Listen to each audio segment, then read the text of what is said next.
추리 챌린지 사연 추리반 2피 9. 매일 아침 일어나면 내 인생이 달라져 있다. 오프닝.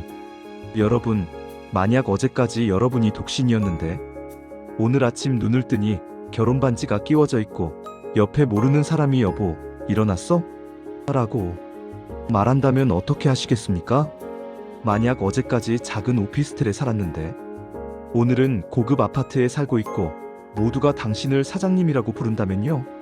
만약 어제까지 건강했는데 오늘 거울을 보니 얼굴에 긴 수술 흉터가 있고 병원 진단서에는 교통사고 후유증이라고 적혀 있다면요? 저는 지금 28일째입니다. 28일 동안 매일 아침 일어날 때마다 다른 삶을 살고 있습니다. 첫째 날은 평범한 회사원이었습니다. 둘째 날은 결혼해서 아이가 둘 있는 가장이었습니다. 셋째 날은 사업 실패로 빚에 쪼들리는 파산자였습니다. 넷째 날은 감옥에 있었습니다. 매일 다른 직업, 다른 관계, 다른 과거. 하지만 한 가지는 변하지 않습니다. 저는 여전히 저입니다. 기억도, 의식도, 성격도 그대로입니다. 다만 제 주변의 모든 것이 매일 바뀝니다. 대체 저에게 무슨 일이 일어나고 있는 걸까요? 지금부터 들려드릴 이야기는 한 남자가 경험한 28일간의 평행 세계 미스터리, 그리고 그 뒤에 숨겨진 충격적인 진실에 관한 것입니다. 여러분, 준비되셨습니까? 사건 1, 첫 번째 이상한 아침. 제 이름은 김도연, 32세입니다. 아니, 맞나요? 저는 제 이름조차 확신할 수 없게 되었습니다. 이야기는 2024년 11월 1일부터 시작됩니다. 그날 저는 평범한 회사원이었습니다. 서울 강남구의 한 IT 회사에서 과장으로 일하고 있었죠. 마포구 오피스텔 원룸에 혼자 살았고 특별한 연인도 없었습니다. 11월 1일 금요일 밤 저는 평소처럼 잠들었습니다. 그리고 11월 2일 토요일 아침 알람 소리에 눈을 떴습니다. 평소와 다른 게 있었습니다. 침대가 너무 넓었습니다. 저는 항상 싱글 침대에서 잤는데 이건 킹 사이즈 침대였습니다. 저는 벌떡 일어났습니다. 방이 달랐습니다. 제 원룸은 20평도 안 되는 작은 공간인데 이곳은 넓은 침실이었습니다. 고급 가구, 큰 창문, 드레스룸까지. 뭐야 이게? 그때 옆에서 목소리가 들렸습니다. 여보, 벌써 일어났어? 토요일인데 좀 더 자지 그래. 저는 옆을 봤습니다. 한 여자가 누워 있었습니다. 30대 초반으로 보이는 예쁜 여성. 저는 전혀 모르는 사람이었습니다. 누구세요? 여자가 이상한 표정으로 저를 봤습니다. 무슨 소리야? 장난쳐? 아니, 진짜로 누구세요? 여기가 어디고요? 여자가 걱정스러운 얼굴로 제 이마에 손을 댔습니다. 여보, 어디 아파? 열은 없는데. 저는 지금 완전히 헷갈려서. 여기가 어디예요? 우리 집이잖아. 도연아, 진짜 괜찮아? 도연? 제 이름을 아는 건가요? 저는 침대에서 일어나 주변을 둘러봤습니다. 벽에 걸린 사진들. 제 결혼 사진이었습니다. 저와 그 여자가 웨딩드레스와 턱시도를 입고 웃고 있는 사진. 이게 무슨... 거실로 나갔습니다. 넓은 거실, 고급 소파, 대형 TV, 현관 쪽에는 어린이용 신발이 놓여 있었습니다. 아이가 있다고요? 여자가 따라 나왔습니다. 도연아, 농담 그만하고 애들 아직 자고 있으니까 조용히 해. 애들? 민준이랑 서연이, 우리 아들 딸. 설마 애들도 잊은 거야? 저는 패닉에 빠졌습니다. 저는 결혼한 적이 없습니다. 아이도 없습니다. 그런데 지금 이 여자는 저를 남편이라고 부르고 아이들이 있다고 합니다. 화장실 좀. 저는 화장실로 뛰어갔습니다. 거울을 봤습니다. 제 얼굴이었습니다. 틀림없이 저였습니다. 하지만 왼손에 결혼 반지가 끼워져 있었습니다. 이게 대체... 저는 핸드폰을 찾았습니다. 침실 침대 옆에 있었습니다. 핸드폰을 켜서 사진첩을 확인했습니다. 수백 장의 가족 사진. 저와 그 여자, 그리고 두 아이가 함께 찍은 사진들. 놀이공원, 여행지, 집안에서 마치 몇 년간 행복하게 살아온 가족 같았습니다. 하지만 저는 이 사진들을 전혀 기억하지 못했습니다. 연락처를 확인했습니다. 아내 마이너스 이수진. 회사 사람들, 친구들, 가족들 연락처가 있었습니다. 제가 아는 이름들도 있었지만 관계가 달랐습니다. 예를 들어 제 친구 박민수는 제 연락처에 회사 동료로 저장되어 있었는데 이 핸드폰에는 대학 동기로 되어 있었습니다. 저는 머리를 감싸 쥐었습니다. 악몽이야. 분명 악몽이야. 뺨을 꼬집었습니다. 아야. 아팠습니다. 현실이었습니다. 그날 하루 종일 저는 혼란 속에서 보냈습니다. 이수진이라는 여자는 제 아내라고 주장했고 5살 아들 민준이와 3살 딸 서연이는 저를 아빠라고 불렀습니다. 집안을 둘러보니 제 물건들이 가득했습니다. 옷장에는 제 옷, 책장에는 제 이름이 적힌 상장들, 회사 명함에는 김도연 부장이라고 적혀 있었습니다. 모든 것이 제가 5년 전에 결혼해서 행복하게 살아온 것처럼 되어 있었습니다. 하지만 저는 기억하지 못했습니다. 어제까지만 해도 저는 독신이었습니다. 밤이 되었습니다. 저는 거의 잠을 이루지 못했습니다. 내일 아침 눈을 뜨면 원래대로 돌아가겠지. 그렇게 생각하며 겨우 잠들었습니다. 11월 3일 일요일 아침 알람 소리에 눈을 떴습니다. 그리고 다시 달라져 있었습니다. 사건이 계속되는 변화들. 11월 3일 일요일 아침 눈을 떴을 때 저는 다시 제 원룸에 있었습니다. 휴, 꿈이었구나. 저는 안도의 한숨을 쉬었습니다. 하지만 뭔가 이상했습니다. 방 분위기가 어제 아침과 달랐습니다. 벽에 걸린 포스터가 없었습니다. 책장의 책들도 달랐습니다. 핸드폰을 확인했습니다. 날짜 2024년 11월 3일 일요일. 연락처를 봤습니다. 이수진이 없었습니다. 역시 꿈이었나 봅니다. 하지만 다른 이름들이 있었습니다. 회사 마이너스 다운기획. 제가 다니는 회사는 테크노베이션인데 다운기획? 메시지를 확인했습니다. 다운기획 인사팀 김도연 대리님, 내일 오전 9시 출근 부탁드립니다. 대리? 저는 과장인데요? 그리고 회사 이름도 다르고. 저는 급히 사진첩을 확인했습니다. 어제 아침 본 가족 사진들은 없었습니다. 대신 다른 사진들이 있었습니다. 회식 사진, 회사 야유회 사진. 하지만 사람들이 달랐습니다. 제가 아는 동료들이 아니었습니다. 저는 인터넷에 제 이름을 검색했습니다. 김도연. SNS 계정이 나왔습니다. 제 계정 같았습니다. 프로필을 확인했습니다.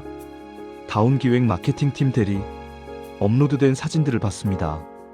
회사 생활, 친구들과의 모임. 저는 이 사진들 속 장소에 가본 적이 없었습니다. 이 사람들을 만난 적도 없었습니다. 하지만 사진 속 저는 행복해 보였습니다. 저는 다시 패닉에 빠졌습니다. 어제는 꿈이 아니었어. 진짜였어. 그리고 오늘도 다른 삶이야. 저는 온종일 집에서 모든 것을 확인했습니다. 지갑 안에 신분증. 김도연. 1992년 3월 15일생. 맞습니다. 집 등기부등본. 제 명의로 되어 있습니다. 통장. 제 이름의 통장이지만 거래 내역이 제가 기억하는 것과 달랐습니다. 모든 것이 저인데 제가 아니었습니다. 밤이 되었습니다. 저는 노트에 기록하기 시작했습니다. 11월 1일 금요일 밤 마지막 정산. 테크노베이션 과장. 독신, 원룸 거주. 정상적인 기억. 11월 2일 토요일. 다른 집 고급 아파트. 결혼 상태 마이너스 아내 이수진, 아들 민준 5세, 딸 서연 3세.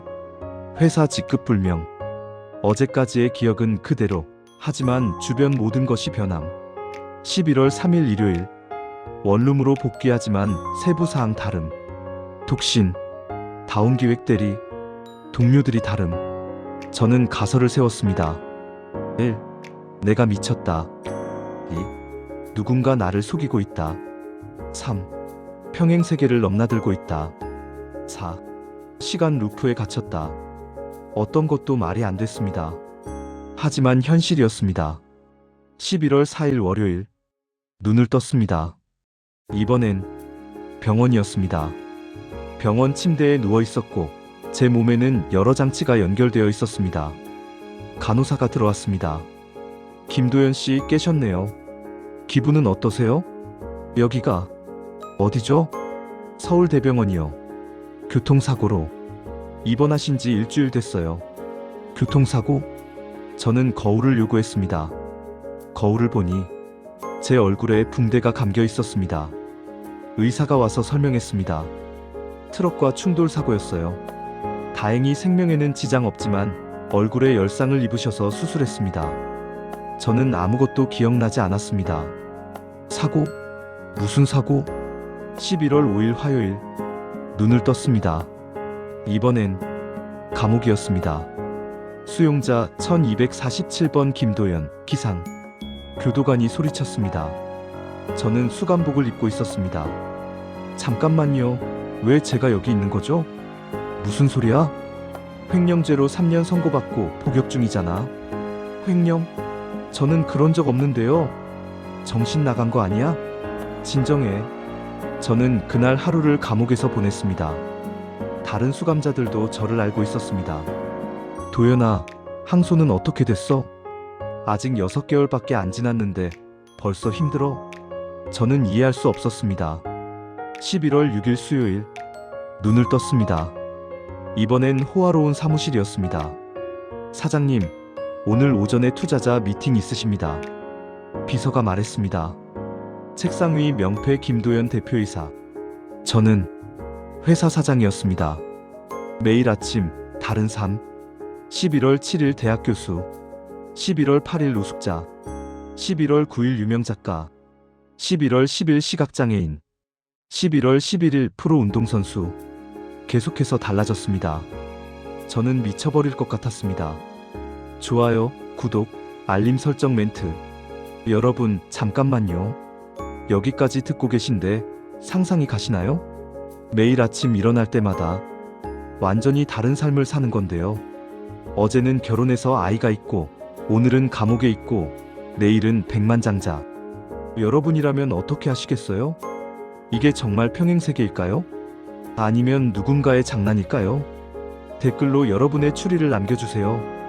그리고 사연 추리반이 처음이신 분들, 저희는 매주 소름돋는 미스터리를 소개합니다. 좋아요 버튼 꾹 눌러주시고 구독과 알림 설정까지 부탁드립니다. 지금부터 더 충격적인 진실이 밝혀집니다. 계속 보시죠. 사건 3패턴 찾기와 공통점 발견. 저는 매일 아침 노트에 기록했습니다. 28일이 지났습니다. 28가지 다른 삶. 하지만 저는 포기하지 않았습니다. 패턴이 있을 거라고 생각했습니다. 노트를 펼치고 분석하기 시작했습니다. 공통점 1. 항상 저는 김도연입니다. 이름과 생년월일은 변하지 않습니다. 2. 서울에 살고 있습니다. 지역은 변하지 않습니다. 3. 가족 구성은 다릅니다. 부모님이 살아계신 날도 있고 돌아가신 날도 있습니다. 4. 제 성격과 기억은 그대로입니다. 저는 항상 11월 1일 이전이 기억을 가지고 있습니다. 5. 주변 사람들은 저를 그 삶의 김도연으로 알고 있습니다. 차이점 1. 직업이 매번 다릅니다. 2. 경제 상황이 다릅니다. 3. 인간관계가 다릅니다. 4. 과거 경험이 다릅니다. 그리고 저는 이상한 점을 하나 더 발견했습니다. 28일 동안 단 한 명의 사람이 모든 삶에 등장했습니다. 박서준. 어떤 날은 제 친구, 어떤 날은 제 동료, 어떤 날은 제 주치의, 어떤 날은 교도소 동료 수감자. 관계는 달랐지만 항상 제 인생 어딘가에 박서준이 있었습니다. 저는 이것이 중요한 단서라고 생각했습니다. 11월 15일, 저는 회사원이었습니다. 그날 저는 박서준을 찾아갔습니다. 그날의 관계로는 대학 동기였습니다. 서준아, 만나자. 카페에서 만났습니다. 도연아, 무슨 일이야? 갑자기. 저는 조심스럽게 물었습니다. 서준아, 너 혹시 이상한 일 겪고 있어? 이상한 일? 무슨? 매일 뭔가 달라진다거나. 박서준이 이상한 눈으로 저를 봤습니다. 너 무슨 소리 하는 거야? 괜찮아? 아니, 그냥 혹시 나에 대해서 이상하게 느낀 적 없어? 없는데? 너 요즘 스트레스 많이 받나 보다. 휴가 좀 써. 저는 다른 접근을 시도했습니다. 서준아, 우리 언제부터 알고 지냈지? 대학교 1학년 때부터. 2010년. 벌써 14년이네. 그 14년 동안 나 변한 거 없어? 응? 당연히 변했지. 사람이 어떻게 안 변해?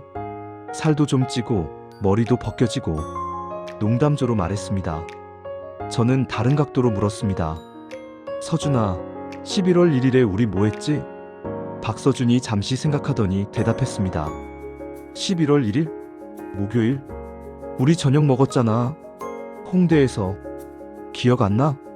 아, 맞다. 하지만 저는 11월 1일에 박서준을 만난 기억이 없었습니다. 집으로 돌아와서 저는 계속 생각했습니다. 박서준은 뭔가 알고 있을까? 아니면 그냥 우연의 일치일까? 11월 20일, 저는 또 다른 것을 발견했습니다. 어떤 날들은 제가 죽어 있었습니다. 정확히는 김도연이 이미 죽은 상태였습니다. 11월 20일 그날, 저는 눈을 떴을 때 장례식장에 있었습니다. 제 장례식장이었습니다. 영정사진에 제 얼굴이 있었습니다. 조문객들이 와서 절을 하고 있었습니다. 하지만 저는 유령처럼 그 장면을 지켜보고 있었습니다. 아무도 저를 보지 못했습니다. 저는 투명 인간이 된 것처럼 돌아다닐 수 있었습니다. 조문록을 봤습니다. 사망 원인 교통사고. 사망일 2024년 10월 28일. 제가 죽은 지 3주가 지난 상태였습니다. 박서준도 왔습니다. 그는 제 영정 앞에서 울었습니다. 도연아, 미안해. 미안하다고? 왜?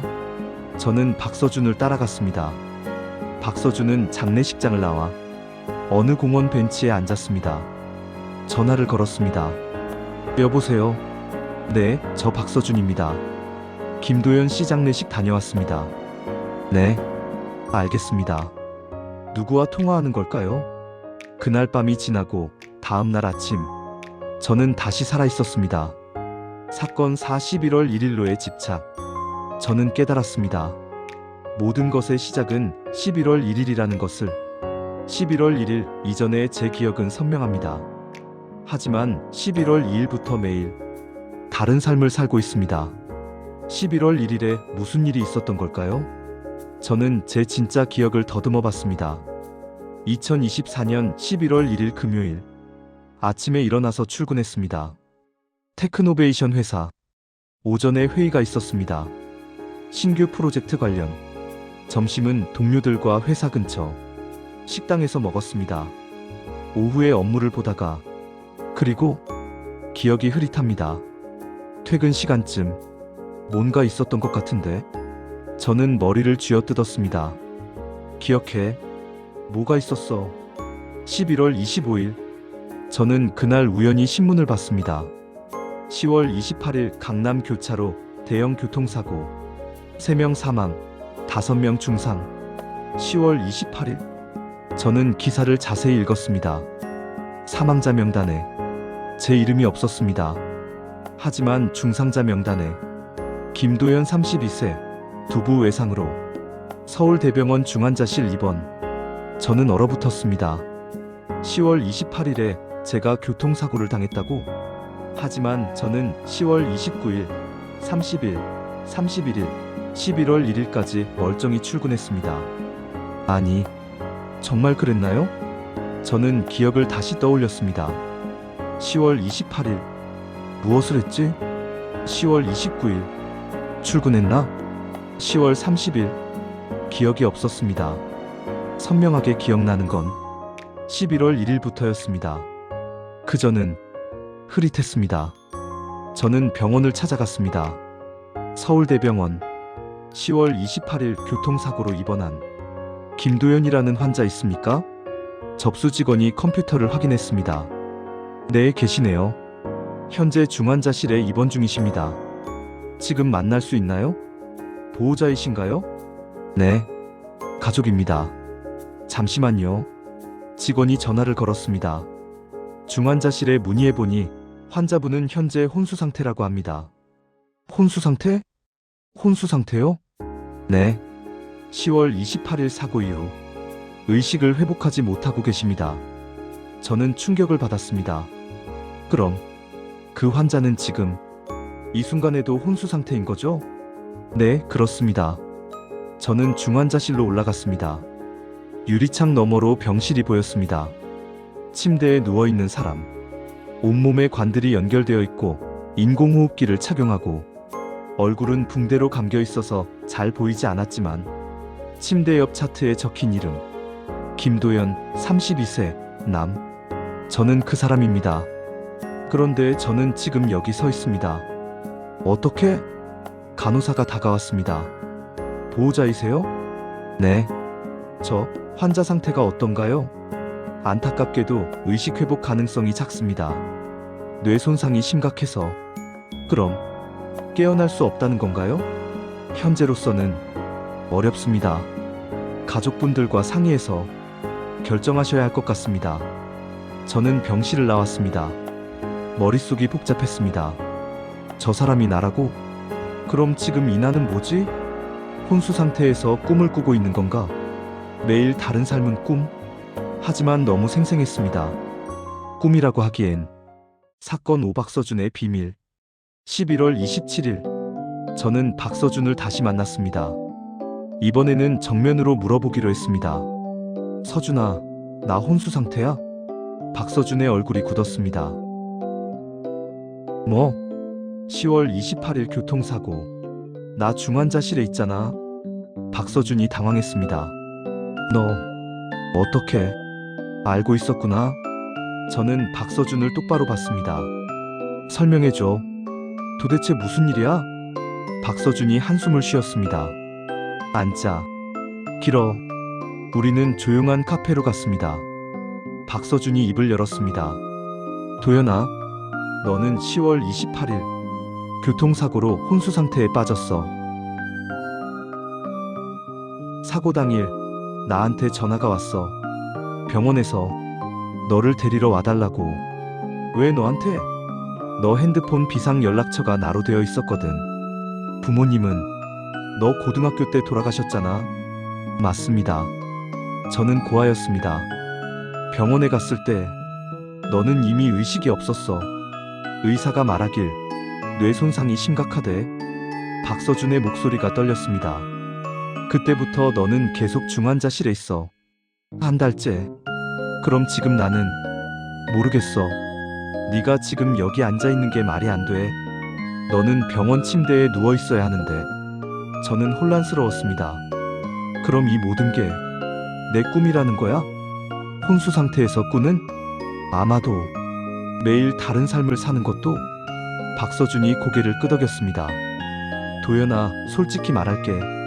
너한테 미안한 게 있어. 뭔데?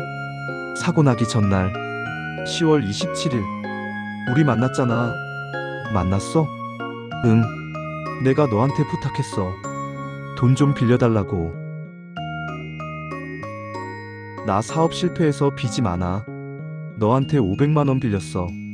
그래서 너는 흔쾌히 빌려줬어. 그리고 다음날 은행에 가던 중에 사고를 당한 거야. 박서준이 눈물을 글썽였습니다. 내가 돈 빌려달라고 하지 않았으면 너는 그 시간에 그 장소에 없었을 거야. 사고도 안 당했겠지. 저는 아무 말도 할 수 없었습니다. 미안해, 도연아. 정말 미안해. 박서준이 울었습니다. 저는 그의 어깨를 두드렸습니다. 내 잘못이 아니야. 하지만 사고는 누구의 잘못도 아니야. 그냥 운이 나빴던 거지. 우리는 한참 동안 말없이 앉아 있었습니다. 서준아, 나 깨어날 수 있을까? 박서준이 슬픈 눈으로 저를 봤습니다. 모르겠어. 의사들은 가능성이 낮다고 해. 그럼 나는 계속 이렇게 꿈속에서 살아야 하는 건가? 매일 다른 삶을 살면서 박서준이 제 손을 잡았습니다. 도연아, 깨어나. 제발. 우리 현실에서 만나자. 좋아요, 구독, 알림 설정 멘트. 여러분, 충격적이지 않나요? 주인공은 실제로는 혼수 상태에 빠져 있고 매일 다른 삶은 모두 꿈이었다는 거예요. 하지만 여기서 끝이 아닙니다. 진짜 반전은 지금부터입니다. 여러분의 추리는 어떠세요? 정말 이게 전부일까요? 댓글로 의견 남겨주세요. 좋아요, 구독, 알림 설정 잊지 마시고요. 지금부터 진짜 진실이 밝혀집니다. 사건 6 충격적인 반전. 11월 28일 아침, 저는 눈을 떴습니다. 그런데 이번엔 달랐습니다. 저는 병원 침대에 누워 있었습니다. 하지만 의식이 있었습니다. 목소리가 나왔습니다. 간호사가 달려왔습니다. 환자분, 의식 돌아오셨어요? 여기가 어디죠? 서울대병원 중환자실이요. 잠깐만 기다리세요. 의사들이 달려왔습니다. 검사를 했습니다. 기적이네요. 한 달 만에 의식을 회복하시다니. 저는 혼란스러웠습니다. 한 달이요? 오늘이 며칠인데요? 11월 28일입니다. 저는 교통사고를 당했다고요? 네. 10월 28일에 사고 나셔서 중환자실에 계셨습니다. 저는 모든 것이 꿈이었다는 것을 깨달았습니다. 28일간의 다른 삶들, 모두 혼수 상태에서 꾼 꿈. 박서준이 병원으로 달려왔습니다. 도연아, 정말 깨어났구나. 그는 울면서 저를 끌어안았습니다. 고마워. 정말 고마워. 저는 그의 등을 토닥였습니다. 나도 고마워, 서준아. 며칠 후 저는 퇴원했습니다. 뇌 손상은 있었지만 일상생활은 가능하다고 했습니다. 집으로 돌아왔습니다. 제 원룸. 모든 게 익숙했습니다. 저는 지난 28일을 돌이켜봤습니다. 결혼한 삶, 사장인 삶, 죄수인 삶, 교수인 삶. 모두 꿈이었습니다. 하지만 너무 생생했습니다. 그날 밤, 저는 노트를 꺼내 기록을 정리했습니다. 그리고 이상한 것을 발견했습니다. 꿈속에서 박서준이 했던 말들. 도연아, 미안해. 내 잘못이야. 그는 왜 계속 미안하다고 했을까요? 단지 돈 때문에? 저는 뭔가 찜찜한 느낌이 들었습니다. 다음 날, 저는 사고 당일의 기록을 찾아봤습니다. 경찰서에 가서 사고 조서를 열람했습니다. 2024년 10월 28일 오전 10시 35분 강남구 양재교차로 교통사고. 가해 차량 트럭 운전자 이재환 가명. 피해 차량 승용차 탑승자 김도연 외 2명. 사고 경위 신호 대기 중이던 승용차의 트럭이 후방 추돌. 그런데 이상한 점이 있었습니다. 승용차 탑승자가 3명? 저 혼자 택시를 탔는데? 아니면 제 차를 운전하고 있었나? 저는 더 자세한 기록을 요청했습니다. 경찰이 보여준 사고 현장 사진. 승용차는 완전히 파손되어 있었습니다. 탑승자 명단. 운전자 박서준 32세, 조수석 김도연 32세, 뒷좌석 최민아 28세. 박서준이 운전하고 있었다고? 그리고 최민아는 누구죠? 저는 더 조사했습니다. 사고 당시 진술. 박서준 친구 도연이가 은행 가는데 태워다 준다고 했습니다. 최민아는 제 여자친구인데 같이 타고 있었습니다. 신호 대기 중에 뒤에서 트럭이. 저는 얼어붙었습니다. 박서준의 여자친구? 박서준은 저한테 여자친구 얘기를 한 적이 없었습니다. 그리고 트럭 운전자 진술. 브레이크가 갑자기 고장났습니다. 어쩔 수 없었습니다. 저는 다시 경찰에게 물었습니다. 혹시 이 사고 조작 가능성은 조사했나요? 조작이요? 왜 그렇게 생각하시죠? 그냥 궁금해서요. 경찰이 파일을 넘겼습니다. 트럭 브레이크는 정밀 감정 결과 확실히 고장이 맞았습니다. 노후화로 인한 자연적 파손. 고의성은 없습니다. 탑승자 중에 특이사항은요. 최민아 씨가 경상만 입으셨고 박서준 씨는 중상, 김도연 씨. 그러니까 귀하는 중환자실 입원이었죠. 저는 최민아를 찾아가기로 했습니다. 사건 7 진실과 깨달음. 최미나를 만났습니다. 카페에서. 안녕하세요. 저 김도연입니다. 10월 28일 사고 때. 아, 네. 기억해요. 의식 회복하셨다니 다행이에요. 감사합니다. 혹시 사고 당일에 관해 물어봐도 될까요? 네, 물론이죠. 최미나가 말했습니다. 저는 서준 오빠 여자친구예요. 사귄 지 6개월 됐어요. 서준이가 저한테는 여자친구 얘기를 안 했더라고요. 아, 오빠가 좀 조심스러워 하셨어요. 도연 씨한테 말하기를. 왜요? 최미나가 잠시 망설이다 말했습니다. 사실 도연 씨가 저를 좋아했었잖아요. 네? 2년 전에 도연 씨가 저한테 고백했었어요. 근데 제가 거절했고 저는 기억나지 않았습니다. 그 후로 서준 오빠랑 제가 사귀게 됐는데 도연 씨한테 미안해서 말을 못했대요. 아, 그래서 사고 당일에도 서준 오빠가 저를 숨기려고 했어요. 근데 제가 같이 가겠다고 해서 저는 점점 퍼즐이 맞춰지는 느낌이었습니다. 혹시 사고 직전에 무슨 일 있었나요? 최미나가 고개를 끄덕였습니다. 차 안에서 서준 오빠가 도연 씨한테 고백했어요. 저랑 사귀는 거. 그래서 제가 어떻게 반응했죠? 놀라셨어요. 그리고 화난 것 같았어요. 그 후에 서준 오빠랑 도연 씨가 말다툼을 했어요. 목소리가 커졌고 최미나의 목소리가 떨렸습니다. 그때 트럭이 들이받았어요. 저는 침묵했습니다. 사고 후에 서준 오빠가 되게 자책하더라고요. 자기가 그 타이밍에 고백하지 않았으면 도연 씨가 화내지 않았을 거고, 화내지 않았으면 집중이 흐트러지지 않았을 거고, 그랬으면 사고를 피할 수 있었을지도 모른다고. 저는 이제 모든 것이 이해되었습니다. 박서준이 왜 그렇게 미안해했는지, 왜 꿈속에서도 계속 미안하다고 했는지. 하지만 그것은 그의 잘못이 아니었습니다. 저는 박서준을 만나러 갔습니다. 서준아, 도연아, 무슨 일이야? 미나 만났어. 박서준의 얼굴이 굳었습니다. 그랬구나. 왜 말 안 했어? 미나랑 사귀는 거. 미안해. 너 미나 좋아했잖아. 2년 전 일이야. 이미 잊었어. 하지만 그리고 사고는 내 잘못이 아니야. 박서준이 고개를 들었습니다. 트럭 브레이크 고장은 우연이었어. 누구의 잘못도 아니야. 하지만 내가 그 타이밍에 말하지 않았으면. 서준아, 들어. 나 혼수 상태에서 28일간 꿈을 꿨어. 응? 매일 다른 삶을 사는 꿈. 28가지 인생. 저는 박서준에게 모든 것을 이야기했습니다. 그 꿈들을 꾸면서 깨달았어. 인생은 선택의 연속이라는 거.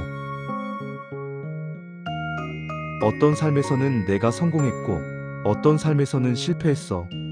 어떤 삶에서는 행복했고, 어떤 삶에서는 불행했지. 그래서 모든 선택에는 결과가 있어. 좋은 결과도, 나쁜 결과도. 하지만 그게 누구의 잘못은 아니야. 저는 박서준의 어깨에 손을 얹었습니다. 너는 미나를 선택했어. 그건 좋은 선택이야. 너희 행복하게 살아. 도연아. 그리고 사고는 그냥 운이 나빴던 거야. 깨어난 것도 운이 좋았던 거고. 박서준이 눈물을 흘렸습니다. 고마워, 도연아. 뭐가? 이해해줘서. 그리고 깨어나줘서. 우리는 포옹했습니다. 에필로그. 6개월이 지났습니다. 2025년 5월. 저는 완전히 회복했습니다. 뇌 손상 후유증도 거의 없었습니다. 회사에도 복직했습니다. 박서준과 최미나는 결혼 준비 중입니다. 저도 축하해줬습니다. 어느 날 저는 혼자 카페에 앉아 노트를 펼쳤습니다. 28일간의 기록. 28가지 다른 삶. 모두 꿈이었지만 생생했습니다. 그 꿈들은 제게 많은 것을 가르쳐줬습니다. 결혼한 삶에서는 가족의 소중함을, 사장인 삶에서는 책임감을, 죄수인 삶에서는 자유의 가치를, 교수인 삶에서는 배움의 즐거움을, 노숙자인 삶에서는 겸손함을. 모든 삶에는 의미가 있었습니다. 그리고 저는 깨달았습니다. 지금 이 순간, 이 삶이 얼마나 소중한지 저는 노트 마지막 페이지에 적었습니다. 2025년 5월 15일 28가지 삶을 살아봤다. 하지만 가장 소중한 건 지금 이 삶이다. 완벽하지 않아도 괜찮다. 이게 내 진짜 삶이니까. 매일 아침 눈을 뜨면 감사하다. 같은 삶이 계속된다는 게, 안정적이라는 게, 예측 가능하다는 게, 혼수 상태에서 깨어난 이후 나는 매일을 선물처럼 산다. 오늘 하루도 감사하다. 김도연. 저는 노트를 덮고 커피를 마셨습니다. 창밖으로 사람들이 지나다닙니다. 모두 각자의 삶을 살고 있습니다. 어떤 사람은 행복해 보이고 어떤 사람은 힘들어 보입니다. 하지만 모두 소중한 삶입니다. 저는 미소를 지었습니다. 그리고 생각했습니다. 내일 아침에도 이 삶이 계속되길. 엔딩 멘트. 지금까지 매일 아침 일어나면 내 인생이 달라져 있다는 이야기를 들려드렸습니다. 어떠셨나요? 이 이야기는 우리에게 많은 것을 생각하게 합니다. 우리는 가끔 만약 내가 다른 선택을 했다면 하고 상상합니다. 만약 다른 직업을 가졌다면, 만약 다른 사람과 결혼했다면, 만약 다른 도시에 살았다면. 하지만 중요한 건 지금 이 순간 우리가 살고 있는 이 삶입니다. 완벽하지 않을 수 있습니다. 힘들 수도 있습니다. 불만족스러울 수도 있습니다. 하지만 이것이 우리의 진짜 삶입니다. 도연은 28가지 삶을 꿈으로 경험했습니다. 그리고 깨달았습니다. 가장 소중한 건 지금 여기 현실이라는 것을. 여러분도 오늘 하루를 감사하게 살아보세요. 매일 아침 눈을 뜨는 것, 숨을 쉬는 것, 사랑하는 사람들이 곁에 있는 것, 모두 당연한 게 아닙니다. 선물입니다. 사연 출입하는 여러분의 이야기를 기다립니다. 신비한 경험, 소중한 깨달음이 있다면 댓글로 나눠주세요. 좋아요, 구독, 알림 설정 잊지 마시고요. 다음 에피소드에서 더 감동적인 이야기로 찾아뵙겠습니다. 지금까지 사연 출입반이었습니다. 여러분, 오늘 하루도 소중히 보내세요. 감사합니다.